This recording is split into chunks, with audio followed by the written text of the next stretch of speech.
To our monthly live stream in the TLB Club, the Thought Leaders Brand Club. My name is Bobby Omar. I am excited to have you here. We didn't have any, cool musical drills. Like, I mean, I don't have that, but maybe with AI, I can start getting some of those things put together.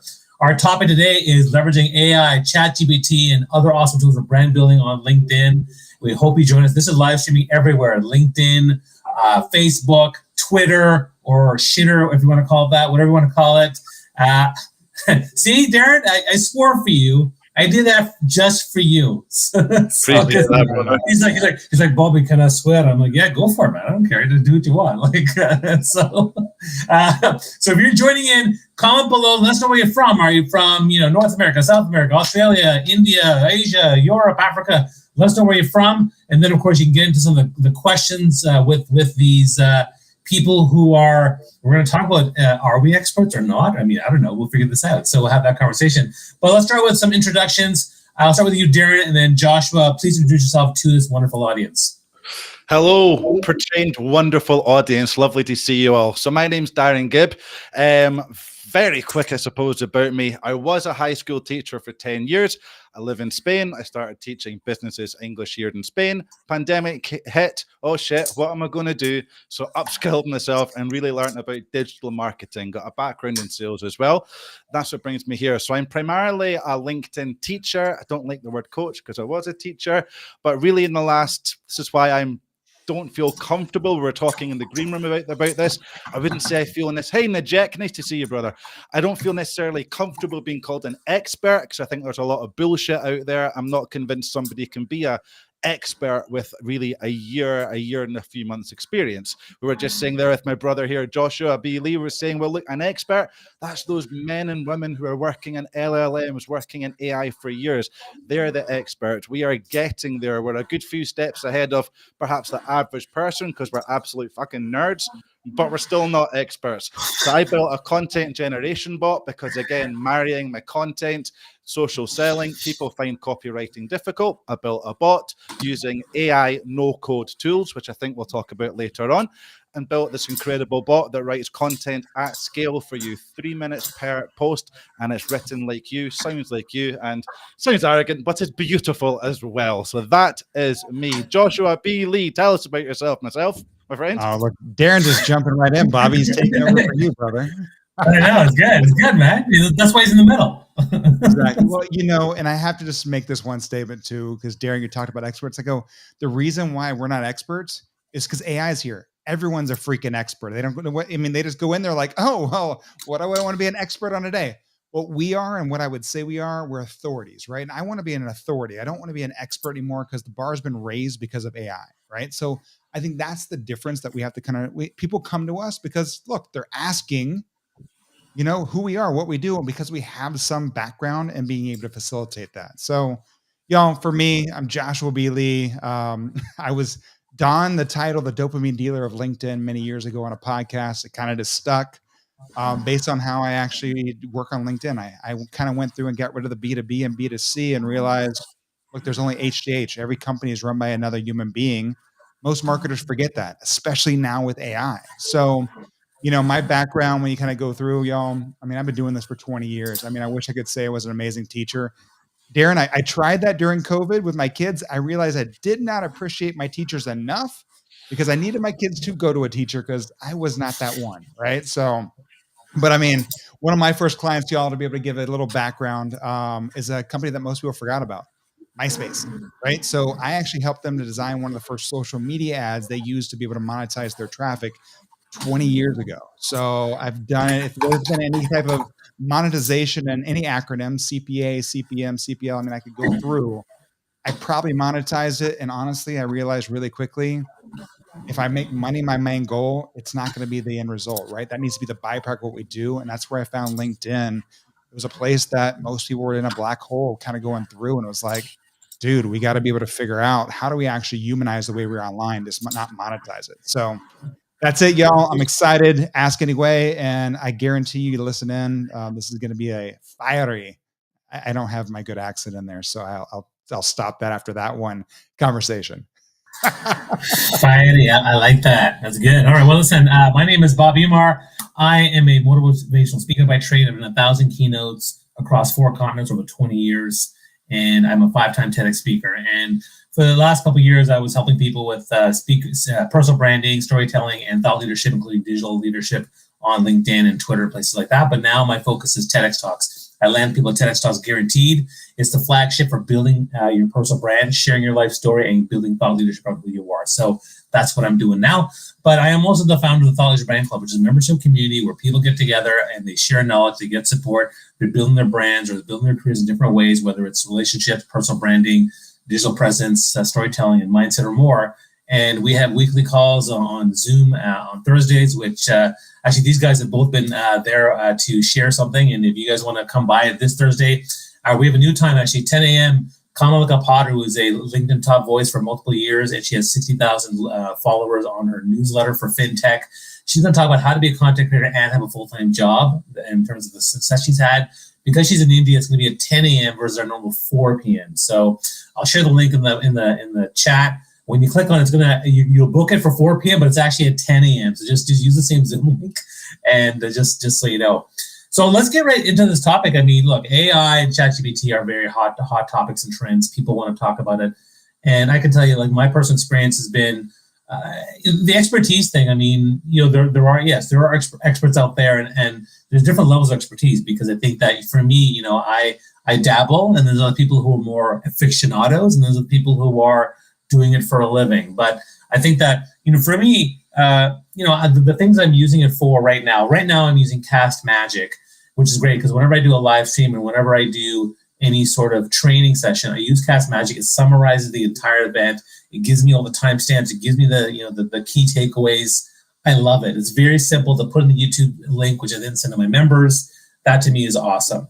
The other one I just started using is called Opus Clips. I haven't really done as much with it, but I'm taking these live streams and then coming up with clips. But I haven't actually, I just joined it like maybe a couple of weeks ago on a recommendation. We were discussing different types between that and video and other ones. And what I'm finding is that the thing I've noticed is that when it comes to, AI tools, they're changing so fast that even if you're not sure what one or the other, you can join one and they'll start making adjustments to it right away. So already, like, Opus Clip has added stuff in the last 2 weeks to it. It's like, oh, okay, this is pretty good. Okay. So that's kind of what I'm doing. I kind of want to get from you guys, and everyone else who's listening in, share your thoughts, share where you're from, ask questions. But I'll start with Joshua, and then we'll go to Darren. I want to understand, talk a bit about AI and ChatGPT tools in your day and in your week. Like, how does it manifest itself in terms of how you're using it? Yeah, brother. I mean, I was just talking to my teammate as well. Like, oh yeah, we use Opus Clips. Love it.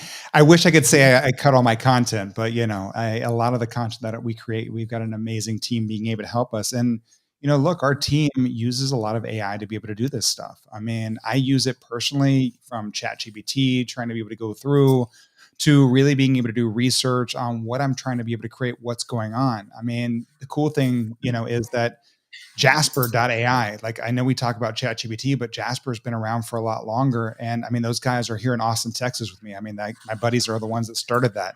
And when you're talking about a platform where you don't actually understand how to be able to build all your prompts, be able to go through them, I'll tell y'all, like, Jasper, like, they got the best copywriters in the world to be able to go through and be able to share their experiences and how they do things, to be from doing a Facebook ad to writing a bio to creating a newsletter, whatever it is. They put those prompts in and took that knowledge from some of the best in the world and then put it in there to be able to make it easier for everyone. I mean, because that's the whole thing. Like, Darren can actually probably tell you the same thing. Like, it takes a lot. Like, if you think one sentence is going to be a prompt that's actually going to create what you need, you're going to be doing a lot of sentences. I mean, like, half my things are multiple paragraphs. Being able to go through to feed the AI, because look, I mean, I use it every day.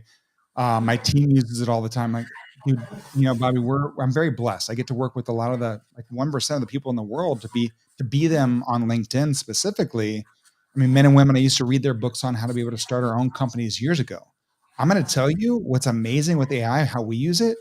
If I need to be able to find information, if I want to be able to look and understand the entire, arc of Bobby Umar, dude, instead of me searching for it, I can use ChatGPT and start getting a timeline of you, Bobby, to be able to understand who you are, what you do, the type of mannerisms, all those aspects. That's what's important. You talk about branding, like, dude, like this is going to help people be able to understand their audience better than before. I look at it, AI, it's not everyone's like, oh, AI is going to replace us. And Darren can probably say the same thing. It's amazing, but it's not an appliance. It's a tool. And the tool in the right hands is like a paintbrush, like in a master painter's hands, right? It can create a masterpiece, or it can be like my kids and do some finger painting, right? And then cause destruction. So that's kind of where I see it, brother. Yeah. How about you, Darren? Yeah, a lot of agreement with what you're saying there, Joshua. It certainly can replace us. There's no doubt about it. I think as we hit AGI, artificial general intelligence, the general benchmark being that it's able to do things beyond what we can.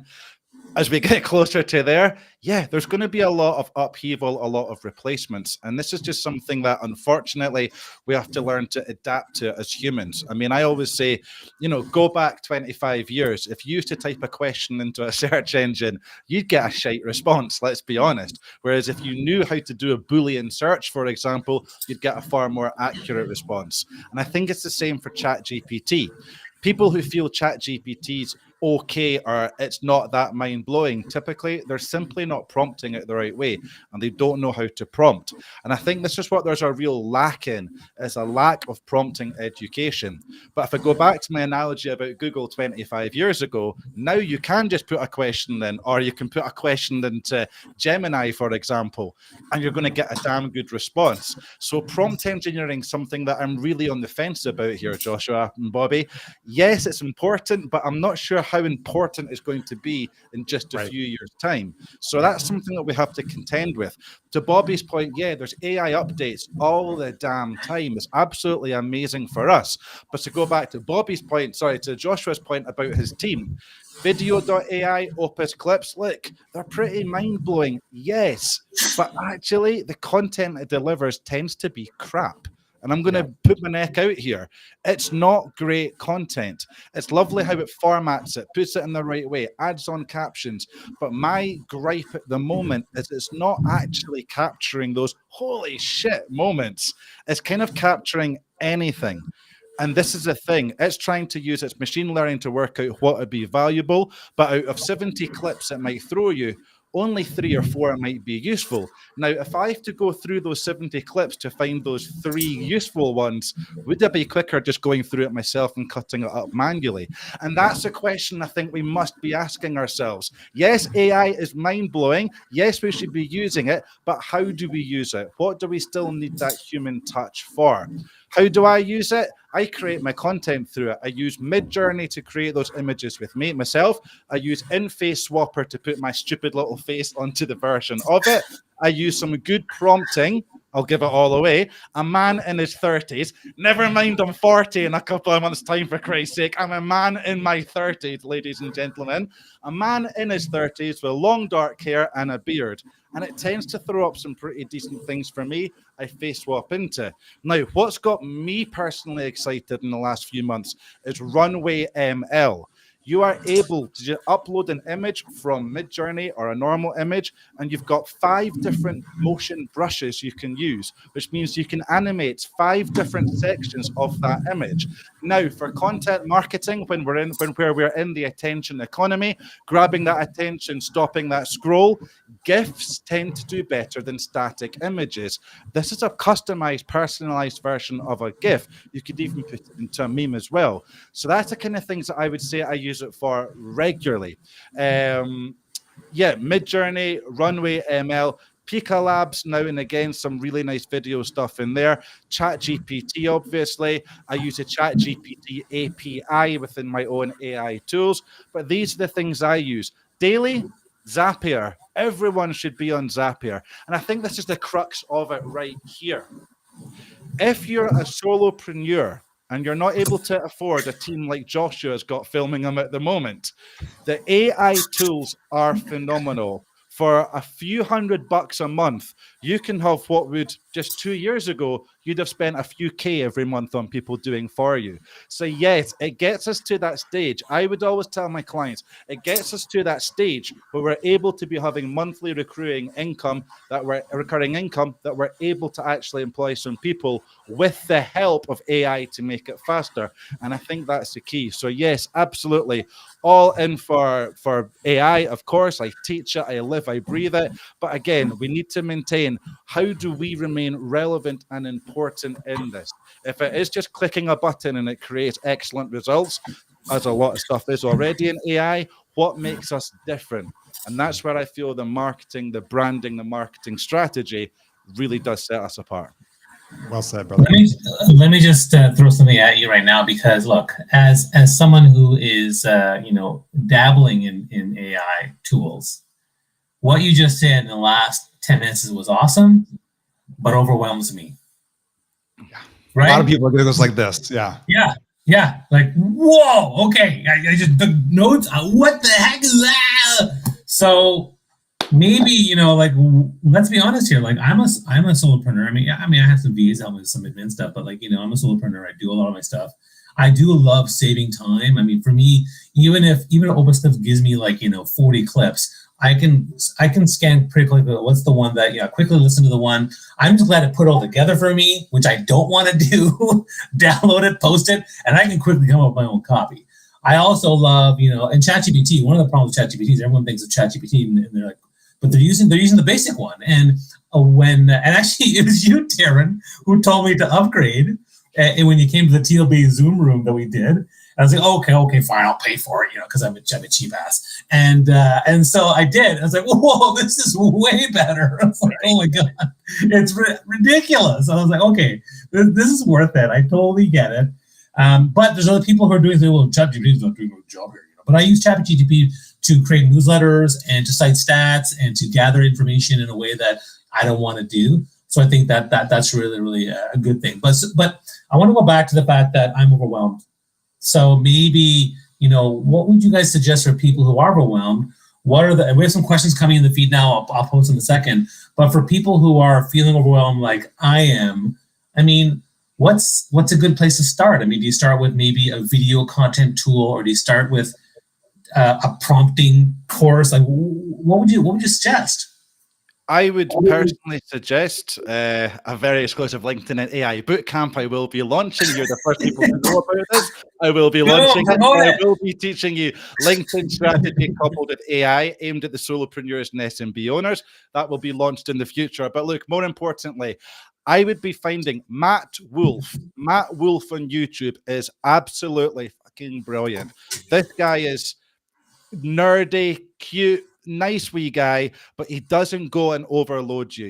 He's very much, he breaks things through. He shares his opinions. I learned a lot from Matt Wolf on YouTube when I was starting out, and I still continue to watch his stuff regularly. Subscribe to some, either if you're on Twitter, Ronan Chung is really good. Subscribe to some people. Just spend an hour finding some people in the AI space that you like what they're saying, and it's simple. And start following them. Just give yourself 15 minutes a day. I promise you, 15 minutes a day, you'll become an AI expert within 6 months quite easily, right? So that would be my advice. And yeah, actually invest in yourselves. Invest in a boot camp. Invest in courses, workshops. I wouldn't recommend doing one of these digital courses that you download for $27 and never bloody use. If you're going to do it, I would be saying do a boot camp. Again, this is the teacher, the pedagogy in me coming in. Go into a boot camp where you're being taught live and there's workshop elements for you to experiment, mess around, make mistakes, fail, learn from others, get instruction. If you're serious about AI, that's what I would do. But starting off wise, I'd say Matt Wolf on YouTube and Ronan Chung on Twitter. That'd be my advice. Joshua. Yeah, well, I love that you say Matt. I've known Matt for probably a decade. When we talk about who gave me my title, the dopamine dealer of LinkedIn, that was on Matt's podcast. No with Joe. way. Yeah, no way. So Matt's a good friend of mine. Him and Joe on their old podcast before he switched over to AI were the ones that actually I talked to about what I do on LinkedIn. And the title comes out, Joshua B. Lee, the dopamine dealer of LinkedIn. So See, Matt I'm Wolf coming is at this from a fanboy perspective, to be honest. Matt oh, was the well, first I person. can introduce you, brother. Oh, You know, Matt's dude, good. please. Good people. I'm so excited. Yeah, no. Matt was the person that And when I was looking for AI, honest to God, Joshua, it was like, geez, I really like this dude. So for you to, yeah, that's cool as hell. Wow. Sorry, yes. Give me an yeah, introduction, brother. please. No, it's go back and if you go search on Google, you probably find our old podcast. I mean, it's still like ranked #1. But like seriously, like you're 100% correct. Matt's really done his time, right? He's put in his 10,000 hours, and he does go through that in a way that shares, right? Like he's not going in talking about him and actually, hey, here's what I learned, here's what I played with, right? Like this is why I talked about earlier with Jasper. Like people go in, Jasper is I think 120 a month.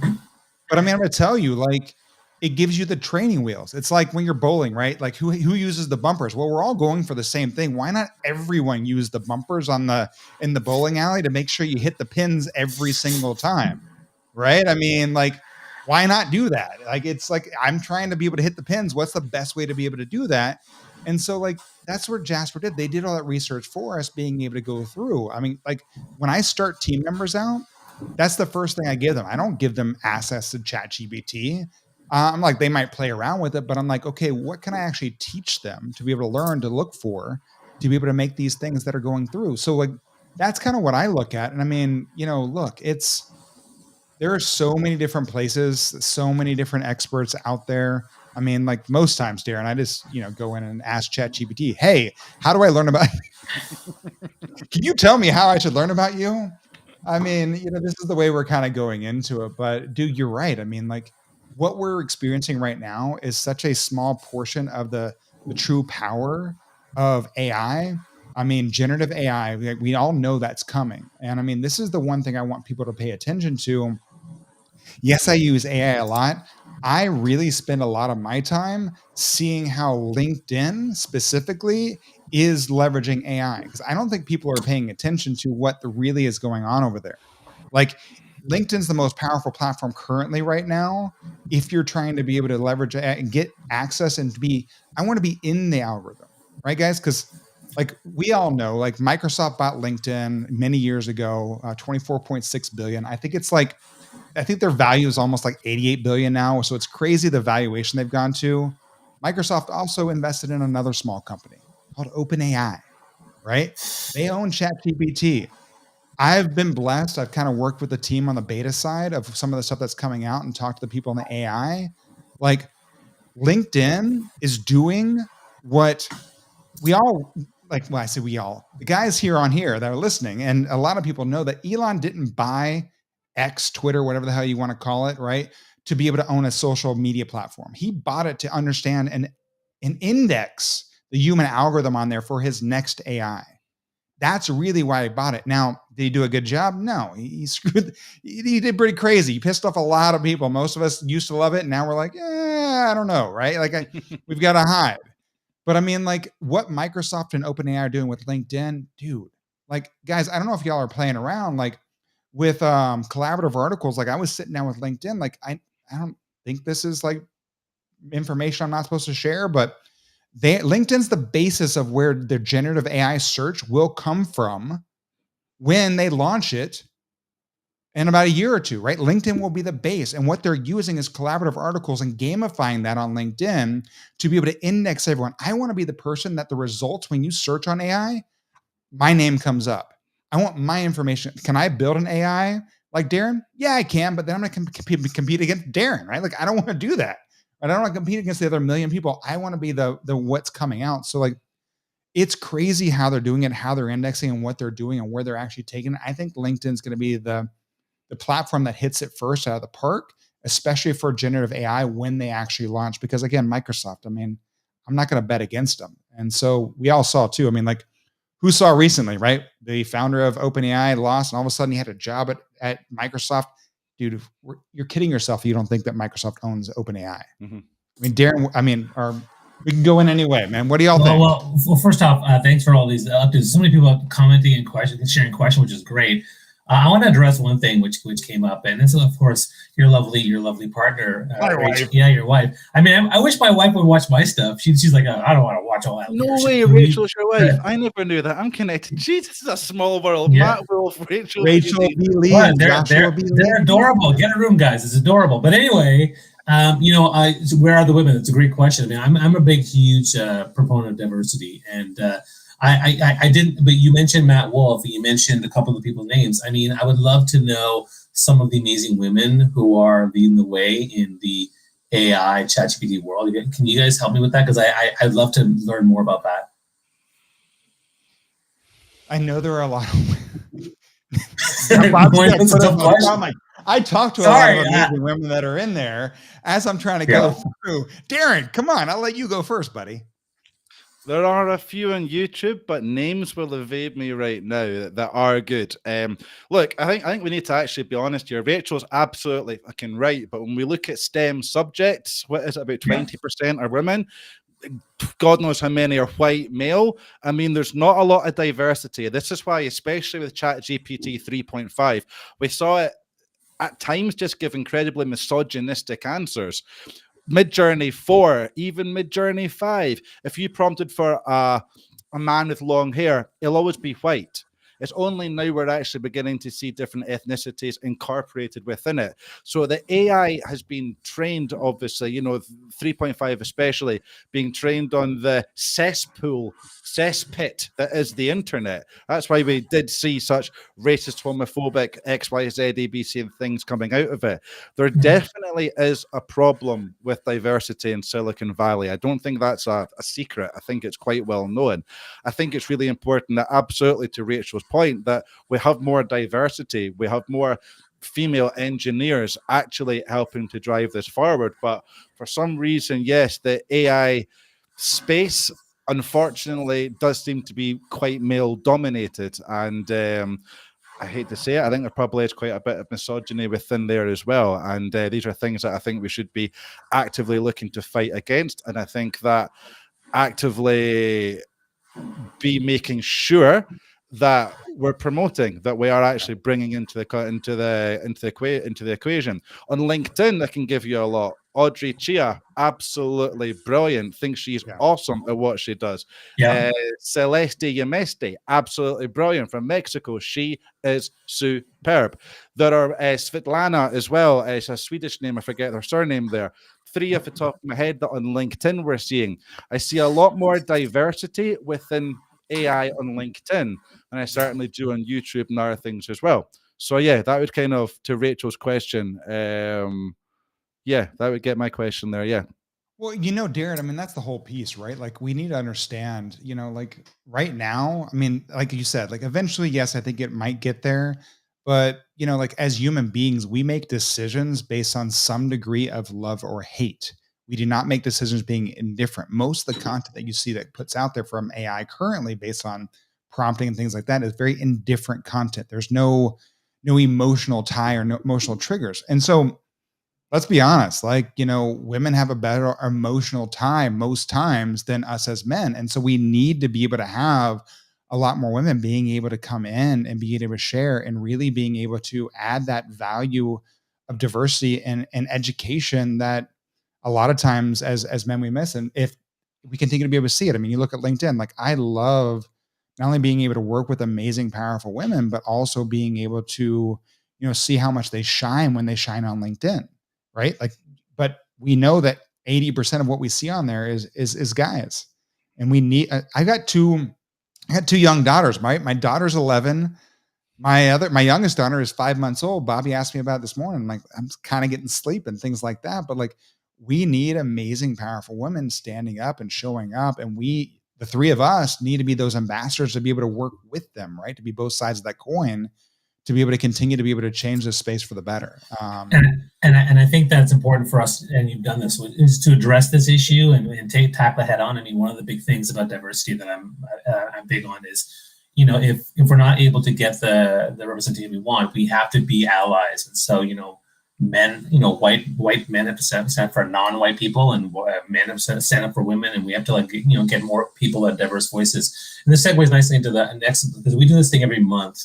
And next month is Women's History Month. And so our talk is going to be featuring 3 really amazing women leaders. That's the focus. And so that's what it's going to be about.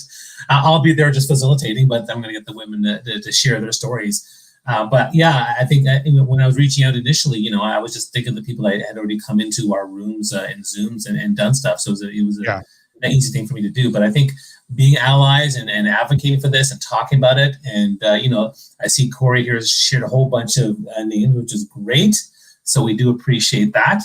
And I'm glad that you guys look at now. If you're just Bobby, joining this is why I always have my wife, join these things too. She's She awesome. can always really spark amazing conversations. My wife, Put us in oh crap. We better make sure we know how to respond to this answer. She's if my wife was here, she'd probably honest. If my wife was here, she'd be saying the same things and calling me on stuff. So that I'm not sure about that. but listen, if you're just listening in, we're talking about leveraging AI, ChatGPT, and other awesome tools for brand building on LinkedIn and beyond. We have some 2 awesome, really passionate advocates for AI and ChatGPT tools, and Joshua and Darren here. And this is brought to you by the Thought Leadership Brand Club, where we're broadcasting everywhere across LinkedIn, Twitter, and other places. And if you want to learn more about the Thought Leadership Brand Club, follow our company page here on LinkedIn. You can also join our Zoom room tomorrow at 10 a.m. with featuring Kamal Kapoor, LinkedIn Top Voice, talking about her fintech career and how she's been able to create a content creator profile as well as having a full-time job. So that's going to be a really great discussion. I'll share the link in the comments shortly. We love all the comments that people are sharing, which is great. You've been sharing some really great names here. Now, some people are asking questions, and I want to make sure we get this one. And I know people are answering the questions too, which is really nice. But I do want to make sure that we, try to just showcase the questions. This is from Sonia. How are you deciding which AI to work with? Some say to stick, and we kind of already dabbled in this, but I want to get you to answer this. Some say stick ChatGPT and Gemini, and they have a lot of money behind them and replace everyone. That means a lot of further development still. What do you guys think? I mean, if I think it's up to you. I think Go ahead, Darren. No, go ahead, Joshua. Sorry, there's a delay here. You go ahead, mate. Yeah. Okay. Let's go, Joshua. Sorry, I have to facilitate now. Go Joshua, and then we'll go to Darren. Thank you, Bob. You got to help us here, brother. You got to give us. Sorry. Look, again, I use ChatGPT, I use Jasper, I use Claude. The one I'm actually playing around with, just because, again, I talked about that whole power behind it. We're looking at right here, right? What has money behind it? Did anyone pay attention? There was one Super Bowl commercial around AI that I don't think many people paid attention to. It was Copilot, right? Not many people are. I've been playing around with it, Darren. I'm not sure if you have, but it's pretty epic on what it's doing, where it's going. And again, we're talking about, I know there's people in this world, they're like, screw Microsoft, screw Bill Gates. Guess what, y'all? I'm telling you right now, there's a reason why they're the most valued by monetary company. They're a $3 trillion plus business. If you're betting against Microsoft, you're betting on the wrong horse. And so I want everyone to pay attention to, yes, Google's shiny fancy. We see Google, we see Gemini, right? ChatGPT's been everywhere, and Claude, I've liked Claude too, because now I can use multiple different ones of AI to be able to go through. But I've been playing around with, being able to go through with what Microsoft's doing with Copilot. I'm telling you, don't sleep on it. They got some new stuff that's coming out that's going to be different than anyone else. So just my opinion. Yeah, I think we're in the age now to answer Sonia's question. It's about really knowing what you want to get out of your AI. I think that's key. And I think it's a little bit of testing, experimentation.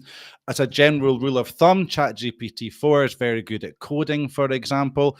Gemini Advanced is meant to give that a run for its money. Perplexity, I think, is excellent for research, as you can really go in and it's not just giving you facts, but you can go back in and actually have a look at it. Sophie's mentioning Anthropic's Claude 2. I think Claude 2 is very good at copywriting, however, not so good at other things. So each of these large language models, LLMs, have their own advantages and disadvantages. What Copilot, formerly Bing, and now Gemini is trying to do, it is trying to bring everything together. And quite simply, for me, it comes down to, if you run Windows and have a shit ton of PowerPoints and Word documents and Excel files, Copilot is going to be your main way of doing it. You will still use ChatGPT for some things, Anthropic's Claude for others, and so on. But I'd imagine a few years down the line, or a year down the line, Copilot will be for everything. Subsequently, if you have most of your things in Google Drive, it's going to be Gemini Advanced. Now, let me very quickly piss on Google's parade. I think Gemini is awful. I don't like it. I've done quite a bit of A/B split testing with it. ChatGPT takes it every single time. Gemini Advanced still can't do the classic LLM question. If I have 20, what is it? If I have 20 shirts, and put them in the sun, how long would X take to dry? Gemini Advanced still can't do that, what seems like relatively basic math. So it depends. Also, Gemini doesn't have interaction for workspaces. So my darrengibb.com account, I can't integrate all my Google Drive folders, files, and so on in there. When we can start to do that, then I think that we're really beginning to cook with gas and we can see what we're able to do. But to go back to, I think it was Sophie's question, it's really just a case of testing out what's best for you. Anthropic is best for copy, especially because you've got its 200,000 context window. You can put, it's about 360 pages input, output. You can put a lot of text into there and it will come out with it as well. Google's Gemini is now a 1 million context window. Don't forget, when we launched ChatGPT 3.5, we had 8,000 and 16,000, and that was just a year ago. So that should give you an indication how quickly things are progressing. But yes, it's really down to copy, Claude, coding, ChatGPT, research, Perplexity, Gemini. Fuck knows. I can't tell you what it's good for yet. I'm sure it will be. Google have not been sleeping on this. They're ready to really launch it. But I would echo what my brother Joshua is saying here. Do not bank against Microsoft because they've been in the doldrums for the last 10, 15 years and they are ready to take over. Google might be the sleeping giant perhaps, but I wonder if Microsoft have made the advancements. Interestingly enough, Google has invested in a hell of a lot of really small AI companies that they're all bringing together. So look, as consumers, we're the ones who truly win here. But I would just, as always, really caution what you are entering into your AI large language model, because there's massive questions over security. I think somebody there, Anna, says, what are your thoughts on security and AI? Any news in a private and secure AI system? Yeah, so for me, if you're not comfortable with it being trained with, don't input it, especially ChatGPT and things like this.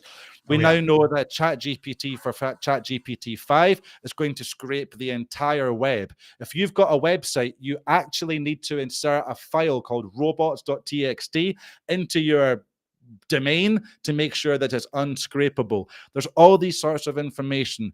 Custom GPTs, I believe, are the fraud of the century. I think these are seriously, seriously poor. Security-wise, they're hackable. You can download how to hack a GPT tomorrow or right now and hack any GPT you want. They're really, really not secure because of the architecture of what an LLM is. So that would be kind of my thoughts on it. And yes, you are able to run your own private large language model on your own computer completely offline. This is entirely possible. You've got, Joshua, you might have to help me here. Is it Dolphin? I think it is. It's a 7 billion or trillion parameter LLM, and you can run it on your own computer free of the internet.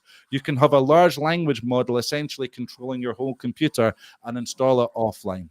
So yes. That's my thoughts on it. We did something similar with an AI, Darren, where we created a Josh.ai, right? Like for the team to be able to understand and be able to ask any questions. I mean, we're going to do that with our, I think, training are going to kind of go out the window eventually. And people are going to want to have a Darren.ai to be able to ask how to be able to leverage AI on LinkedIn, right? So like, we're going to see these kind of things kind of going through. And if you're actually putting this in and you're creating it as a GPT prompt or whatever it might be, like an agent, like, you're just giving your information away to them. So like, you're going to have to be able to pull this stuff offline. A good buddy of mine, Jeff Hunter, I mean, he did the same thing. He created this whole agent and he was getting so much thing. And then, I mean, within a day, someone took it, changed it slightly, put a name on it, and then took it away from him. I mean, that's how fast, because we can see all this information.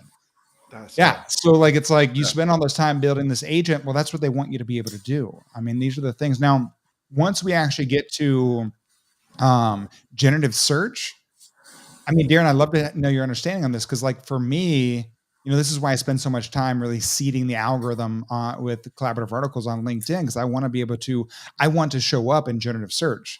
Now, do I want to be able to have that bot on my website so it doesn't get scraped? Because we're not going to have the same search that we used to. It's not going to be a list of links. It's going to be, this is the information from Josh's site that Darren was looking for, and it's going to provide that information to me. Like, I want to make sure I'm still showing up. It's not about blocking it. It's how am I positioning the information on my site so it shows up and highlights me at the same time. I freaking love that. I'm not against members areas, private information. Well, if I've got customer clients paying top dollar for that, I don't really want that to be openly available. And it seems like OpenAI promised we won't do that. They won't do it. But me personally, damn right, scrape my website, take everything. I want to appear in the generative search. I totally agree. And the collaborative articles, what pisses me off a bit here, Josh, is that collaborative articles, great, but people are being lured into them for the wrong reason. They They need to understand. Exactly. I'd far prefer that LinkedIn were transparent about this. There's only a few of us who do know this. I'd far rather LinkedIn were saying, hey, listen, this is going to be trained your gen search, but here, look, this is the advantages. As a solopreneur, as a business, you're going to be indexed within generative search. Google, as we know it, is dead in the next few years. So by writing collaborative articles, you're going to really get there quickly. LinkedIn's just gone past the 1 billion user mark. It put on 120 million new users in 2023. That's only going to increase. X is dead. Facebook is fucked. Let's just be honest. LinkedIn is the place if you want to make money. Absolutely. Absolutely. I've got numerous people who now have 6-figure businesses. They've not paid any not paid for any ads, purely on LinkedIn, my clients. And this is what it's able to do. So I'm totally with you. I don't have a problem with them taking the information that I've put publicly out there, because it's not a mile away from what Google does anyway. And as long as it's citing me and it's got a really clickable hyperlink next to me, I'm happy for that information to be out there. Why wouldn't we want that to be done? Very quickly as well, Yvonne, I think it was. Yvonne, hey, Yvonne, lovely to meet you, my friend. How do you protect your agent? You don't, my sister. There is prompts you can put in to try and to get it not to happen. There's certain prompts to make it act a certain way. But if somebody really wants to break it, they will break it, which is true of hacking in general. The only thing, Yvonne, is at the moment, your agent's unprotected, which means that it's incredibly easy to break. Sorry to break the news. So Google how to protect my GPT agent, and you'll get some great prompts to put in there. And a shout out to my friend Yvonne in Ottawa, who's a LinkedIn Top Voice 2024 with me, and glad she's engaging here with us. And I know, again, I'm going to bring this up again. So these guys say that they're not experts, which is fine. They're allowed to say that. But, the insights they provide today have been fantastic. I think they've learned a lot. There's some things they've said that have gone over my head. So, I mean, if you think in the audience, let's see what the audience perception is. Guys, do you guys feel that they've brought some great value? Do you feel like they have brought some expert advice around AI and ChatGPT tools? If so, put in the comments and say, yeah, these guys are experts. These guys are fantastic. So please do that, because I think they deserve the kudos. They've been really, really great with that. So just give it a week, Bobby, and this will be, you can just search for it on ChatGPT and do the same. Now let me. Here's a question I can answer. Why am I not seeing the comments? Well, because we're multi-streaming, right? So some people are streaming, the host page was the Thought Leaders Brand Club company page, but others are restreaming it elsewhere. I'm restreaming it on my profile, so you wouldn't see all the comments that I'm seeing the multitude of comments from across the board, and that's why I'm not seeing it. And you may not even see what's happening on Twitter or on Facebook. So that's kind of why that's there. So can I quickly say there, Bobby? So it's really quickly. I did a quick search because it was going to bloody annoy me if I didn't. It's Mistral. Mistral is the local large language model you can install on your computer. Maybe this directs, or Llama 2 is another one that's kind of like it's kind of like the Meta open source. But here's the thing. Maybe we do discuss this, maybe not. I'm just going to drop the bomb here. This is an uncensored large language model. You want to know how to make a napalm bomb? It will quite simply tell you. It's uncensored. It's like the dark web back in the day, right? kind of like that, man. You just can't buy it. Well, probably can nowadays, but yeah, just can't buy it, Joshua. But yeah, it's uncensored. So that in itself, I think, raises all sorts of problems, all sorts of ethical concerns. Yeah, maybe that's a conversation for another time, though. But yes, Mistral, Mistral. Llama 2 is another good one, and Orca 2 I've heard of very good things about as well. So a little bit of tech knowledge. It's not just a case of downloading a program, clicking install, and it's working. There's a bit of nerding out there, but lots of tutorials. And certainly I would say that if you are looking to have a more secure large language model, I would say that's it. That's what to be doing. Copilot's not the question program. here. Is Copilot the programs that automatically evolve into profiles or no? I'm not sure what you're meaning, David, by that. I'm not either, but like, don't use automation on LinkedIn, y'all. I just had like Darren and Bobby and I can probably say that use automation, they catch you, you're gone. And I just had the conversation with LinkedIn about 2 weeks ago, because I don't know if y'all watched, but end of last year, I'm forgetting the guy's name right now, Paul, I believe it was, put in a avatar AI on LinkedIn. You know, a fake profile, being able to go through to be able to see how fast LinkedIn would catch it. It took them about 2 months to be able to catch it. Now they're saying they can catch it within a week. And if you look at any automation that's out there right now, like automation updates every 24 hours. We talked about how much AI updates. Any automated software you use updates every 24 hours, trying to stay ahead of LinkedIn so you don't get caught. 2 weeks ago, I was having a conversation with them, Darren, and they said, we can actually catch it within a couple hours now because of how much they've integrated ChatGPT, OpenAI into LinkedIn. They're going to be even faster catching automation than ever before. So like, dude, it's stuff that I've learned. They haven't even released yet where they're going. Like, this is why, like, I tell everyone, like, just like you said, Darren, you better bet on LinkedIn. If you're not on LinkedIn, putting content out there, going through, like, you're missing the boat. It's not about the future of business now. It's the future of business where we're going. And that's where LinkedIn's going to be, especially when you talk about the AI world and being able to get indexed, found, and heard. So like, and dude, we could sit here and just go through crazy stuff on that, but like, that's that whole piece. Like, yeah, I don't know what they mean. Any automatic follows, I'm like, it's probably crap anyway. Yeah, there's a few out there, as you know, Josh. I love that, brother. Thank you.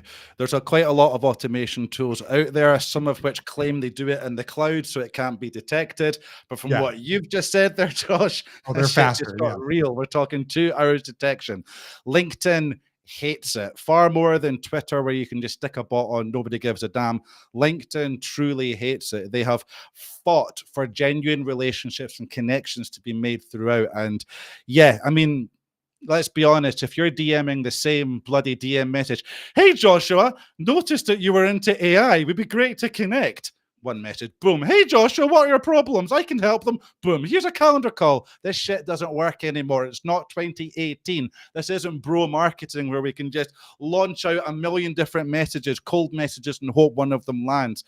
People are smart. The LinkedIn audience is nuanced. They're not stupid, and they can smell automation a mile away. And the same goes for the comments as well. You won't get banned necessarily for using you won't actually get banned for using automated comments, but my brothers and sisters, I can smell them a mile off, and I do call them out. I always say, thanks for that. What do you think, though? This feels very much like your AI companion. I will call it out. So yeah, people can see through them. And it comes back as well, Joshua, which is really, really interesting when it comes to AI automation, but also generation. Now, I do personally, as a content creator, I do worry about the ability for generative AI on LinkedIn. We see it on the very basic level where we've got those idiots that are just, write me a post about imposter syndrome, make it sad, and they just copy and paste. I mean, it's even worse when they leave in the speech marks. I mean, that breaks my heart, the poor person. But people are able to appear, coming back to this word, my brothers, as experts really, really easily. And that is something that I do believe that LinkedIn, Microsoft need to really think about. If everybody's suddenly an expert in their own niche, it really comes down to how can we trust anyone? And the level of trust really begins to go down. I worry there's people could be done out of thousands of dollars because they've bought into somebody's content, yet once the card's been charged and they sit on a call with this doofus, it's quite clear they don't know what they're talking about at all. So it's more difficult than ever, I think, to be able to be authentic and true. It's why I do believe mixing up content, and I feel that video has become increasingly more important because video helps to gain that trust. Live streaming especially. This shit can't be automated. It's clear we're not reading scripts here. This is us talking to our audience. Don't What? too early, Yeah, too early, but Bobby. Darren, like this, the whole thing. So like I was at Traffic Convergence Summit in Vegas, and I mean, again, I love him to death, but Roland Frazier was up there talking about, well, I don't even have to do podcasts anymore because again, the AI can do it for me. And I'm like, okay, well, then I mean, it hasn't been this for a while, but content's not king anymore, right? There's so much content. We've all found ourselves on a Friday night going, man, there's nothing to watch on TV. No, there's too much to watch. And that's what's happening in this world today, right? Like we're going online. So like quality is queen. And like Darren's saying, y'all, like you have to have that human element. We're going to be able to see it. Like I've been doing this for 20 years. Guess what? I remember when everyone listening here didn't know the first 2 or 3 results on Google were paid. I made a lot of money back then, right? Before you guys figured out, oh, those are sponsored results. And then everyone caught up. And then it was the next thing, right? I've seen the ebbs and flows of human evolution. We catch up, we see, eventually go, oh, okay, they're making money on that. And it goes back down again. This is what's going to continue to be able to happen. We're going to see this with AI as well, too. So like, if you think that your ideal audience is going to be fooled by a chatbot and AI, by fake content, guess what? If they are, they're probably not a good client anyway. Like, do you really want to work with that person? If it will fool you, if it doesn't fool you, don't want the people that it would fool as well, because that's not going to be an educated client, and that's not someone you want to work with. I want to take this. I want to take this in a different direction now. So yeah, sorry, we'll get off the high horse. Listen, you guys have been rocking this. I'm just sitting around and just being a good. We're just going to yell at each other back and forth, you know. So sorry, Bobby, we're the worst fucking guests. No, this is great. Well, listen, I'm not even in that. Like, I can ride a bike. You guys are flying the airplane, so that's fine. So what I would say is, I want to talk about culture, because there's a culture on LinkedIn around, for example, when someone sends you DM and it feels like it's copy paste, it's not really authentic, and they're very anti, like the pitch slapping. They hate it. The culture on other platforms are different. They're not, they don't care so as much about it. I'm curious about the culture of LinkedIn when it comes to AI, because again, I think there's still very few people are still using it. Like, we have a lot of people in the comment thread who are like, they're obviously into it more than I am, which is great. But I'm curious about how that's going, because, I think people are worried that posts are going to be AI, collaborative article comments are already going to be AI. Just like they complain about engagement pods, they're going to complain about AI produced stuff. And yes, for the most part, I see collaborative articles and I can see like, oh, these are clearly generative AI. Like, it's just so obvious. But, like that they have their systems. And so I'm just curious about this. I mean, how do you feel the culture of LinkedIn is when it comes to AI and ChatGPT, like tech tools? I mean, it's an interesting evolution. I'm just curious your thoughts on this. I think in general, there's a real wariness about it, Bobby. I think that's a brilliant question, by the way, brother. I really do. I think people are cautious. I think they're conscious. I think they all want to know.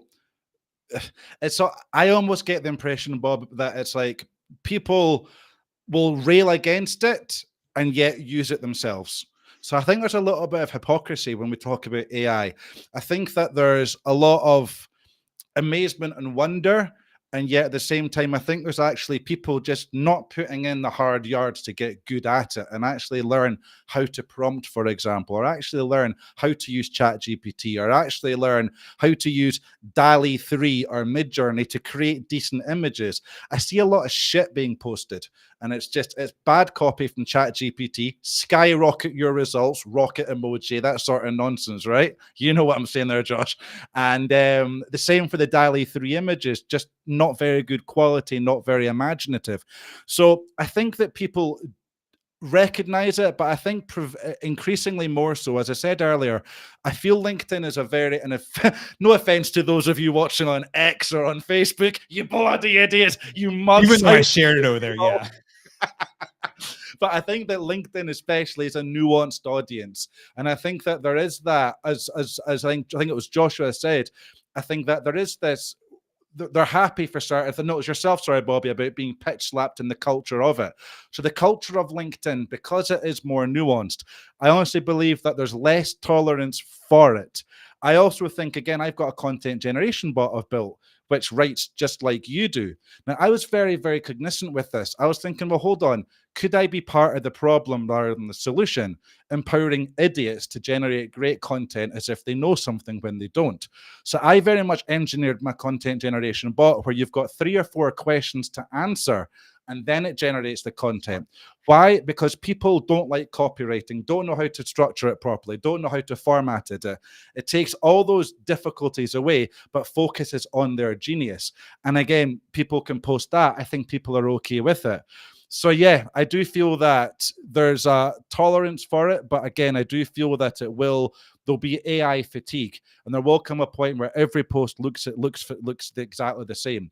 Again, as content creators, we should be always looking to buck the trend. How does Josh think differently about me on the same topic? That's how we segment an audience. Oh, I like what Josh says, I'll go with him. I like what Darren says, I'll go with him. We can be saying the same things, but it's how we view it and how we solve it, which is different.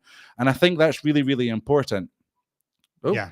I'll agree, Darren. I mean, it's well said, brother. And I mean, like, that's that whole piece. Like, I see in here too, Greg Walters talked about, unless it's their automation. Look, I'm telling you, you're right. I mean, like LinkedIn, the partnership with OpenAI, go to another platform. I don't care what AI out there is, and try and pull results from LinkedIn. You can't, right? They have it blocked so well on so many firewalls because they want to control the experience. They want to control every aspect of what's going on, what's happening on LinkedIn, and what's happening with AI. There's no other sites out there really, especially this size, that actually you cannot search and pull information from LinkedIn. Drop a link in there. It says denied, right? You cannot get access into their system because they want to control it. Yes, they're testing AI comments. Yes, they're testing that. But and honestly, I tried one of their AI prompts to be able to write the post. I was like, okay, they're at least going to take into effect on how their algorithm works, and I'm going to get some amazing visibility. No, they're just like everyone else. I mean, like, let's be honest. Like, I put it in there. I was like, wow, this post kind of sucks, but I'm going to try it. Like, maybe I'm going to get 1 million views because AI knows exactly how to be able to LinkedIn knows how to write their own AI posts. They don't. Like, again, they're still learning. They're still going through. It will be a learning process, but what I think about it is, and Darren, you said this well too, like, with the content, what's going on, like, you have to be polarizing. You have to be able to understand, like, AI is great for that resource to be able to go through, but you want to be able to connect with people you have commonalities, right? That know, like, and trust. And AI content is not going to be able to do that. It's going to educate your audience, but it's not going to be polarized and go, wow, I like Josh because of X, but I like Darren because of Y, right? Like, and these are the differences that's going to go in. That's what's going to separate us. Like, y'all, I'm going to tell you right now, like, I get all the time, like, oh, we're in a digital revolution. Bullshit. I think we're in a human revolution. I think now more than ever, humans have more power with the AI tools than we ever had before. And as human beings, we understand how to use and leverage and position ourselves with them. We will be stronger and have more influence than ever before. This reminds me, and Darren, I mean, I know you were a teacher back then, but like Bobby, like 2008, right? Like, dude, I mean, like, it was a big shift for a lot of us, especially in the marketing space, where everyone was like, oh, well, I don't need digital marketing anymore because it wasn't as big as it is now. And so, like, dude, I was bleeding like $300K a month because people just cut their advertising budgets. I think we're in that same situation now where people like us that are understanding how to be able to use it, not let AI use us, are going to stand out better than ever, stronger than ever, and we're not going to be caught behind the noise. And I think that's the big thing that we're going to see. Like, you talk about cultures, it's going to shine through because, again, we're going to be able to I talk about those Google results, right? Like, who here actually looks at the first 3 results? You scroll down and start it, like, once it actually goes into real results. It's going to be that same thing when you talk about culture and content. We're going to skip past, our minds aren't going to be able to even see it anymore. We're going to go, oh, AI, boom, move forward. And then, oh, Darren, dude, that dude's screaming about shite and everything else. Like, I know AI is not writing this because they can't get that type of accent down yet. So, yeah. The reason I bring up culture is because, I mean, culture is about people, and culture is often changing. And one of the things I can tell you is that from my own personal perspective, when social media first came out I became a digital influencer and I got on all the platforms, Twitter, LinkedIn, Instagram, all that kind of stuff. And I'm finding out that I can't keep up. I can't keep up. We have Web 3.0 and people are talking about NFTs and I couldn't, I was trying to dabble in that a little bit, trying to understand it. It was hard. Now we have AI and there's so many tools here. And I can't keep up. So, I think that one of the things that I've been talking about is this whole futurism concept. What's happening, what I'm seeing is that there are that 20% of people who are really keeping up with things. And there are a larger portion of people who cannot. So we go back to the old adage, which is where, my grandfather can't program the VCR or DVD player. And now there's a large number of people who are not keeping up with stuff. I feel like I'm riding a bike, whereas you guys are flying planes or flying high-speed trains, and I'm like, man, this is I'm feeling behind. But I think there's going to be a shift there, and the reason I mentioned culture is because there's going to be three camps. There's going to be the people who are in this group that are moving forward and having a good time, and that's good. That's great. But are they helping the rest of us catch up? There's going to be the other people in the bottom 20 who are like just lying in bed and like, oh wow, I remember the day when we used to like go to people's houses and talk to them. I don't need this bullshit AI stuff. And they're and then there's the people in the middle, the 60%, and they're trying to, I don't know what they're fearful of falling behind. They're trying to keep up, like I'm trying to ride the bike, trying to catch up to that speeding train. And so that's why I bring up culture, because I think that LinkedIn and other platforms too, how it's going to evolve. We have to have this conversation. That's why typically last year when I did all the live streams for the TLB Club, I would only do topics that I knew about and bring in other fellow experts.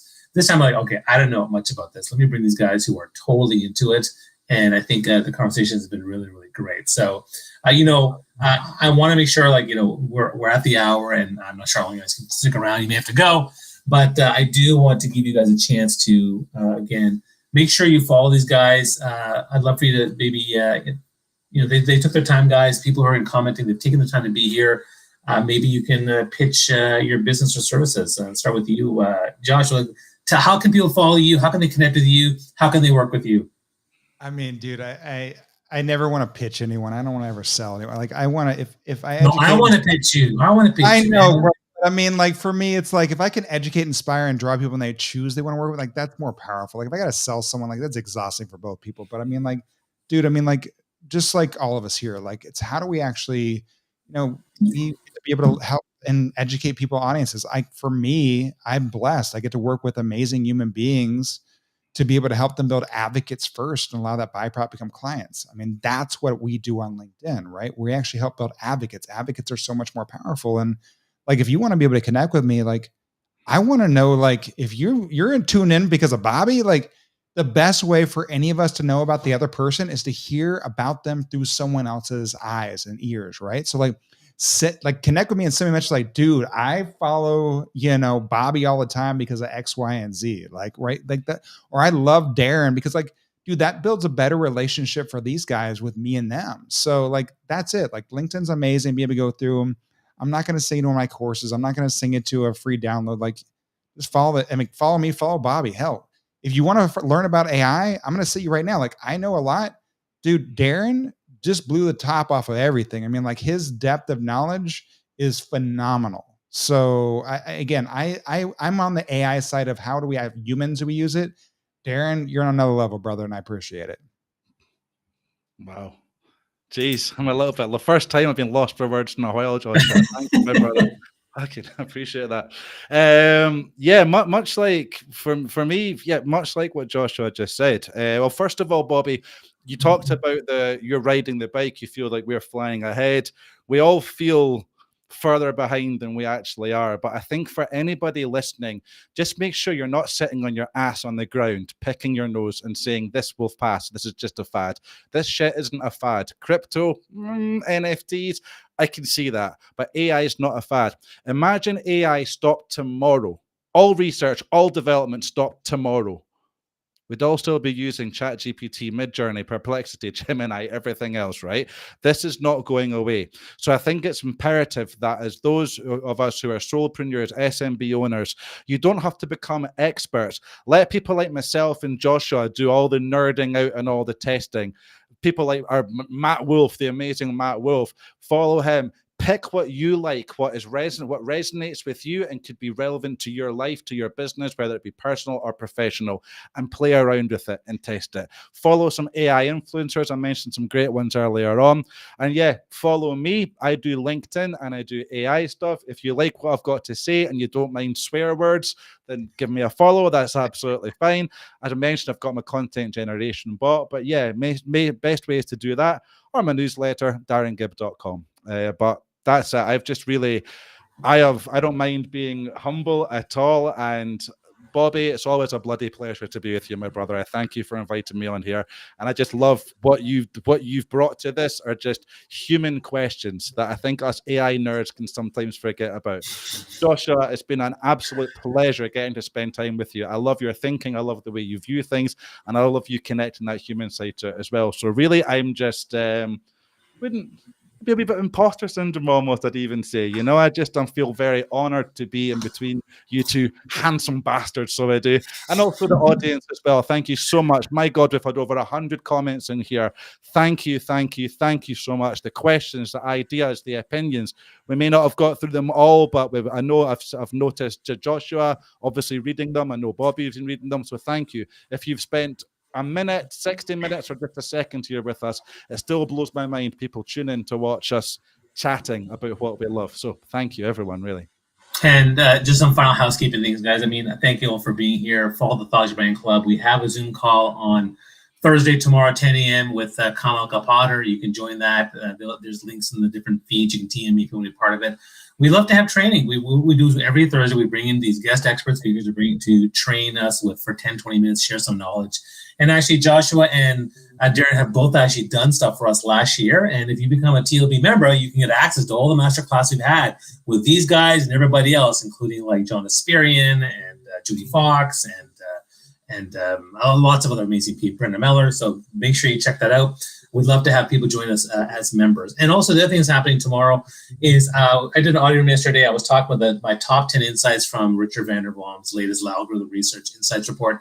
I shared my first 5. I'm going to share my other 5 stuff in the room tomorrow. So if you want to come by and hear my thoughts, where I definitely have some expertise versus today's conversation, I will definitely share that information. And finally, if you're looking to do a TEDx talk this year to build your brand, to get more speaking gigs, to get more media opportunities, to double your business and charge higher fees, a TEDx talk is a flagship to personal branding, your storytelling, and your thought leadership. So I'm running my masterclass intensive. It's starting in March.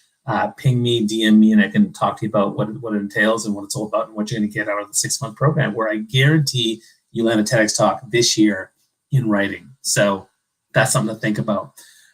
With that, guys, make sure you check the comments. You can also, after watching the replay, you can check the comments. You can tag us and try to engage us and ask more questions. You totally can. With that, I want to thank Darren. I want to thank Josh. You guys have been amazing. Next month, we're going to talk about amazing women leaders for Women's History Month. We typically do the live streams on the third Tuesday or Wednesday of the month. So it's going to be next month from then. Although I did see the comment about when's part 2 of this. I mean, we have a part 2. Maybe again, if I can drag these guys into my Zoom calls once again, and if they will be so kind, I will try to do that, and maybe they can talk about not everything, but maybe 1 or 2 things. Because you brought up all the stuff that I want to know about, like that I didn't know anything about Jasper. I didn't know anything about Runaway ML. I didn't know about Copilot. So thank you. Have yourself a wonderful week, guys, and I'll see you out there. Take care. Bye, everyone.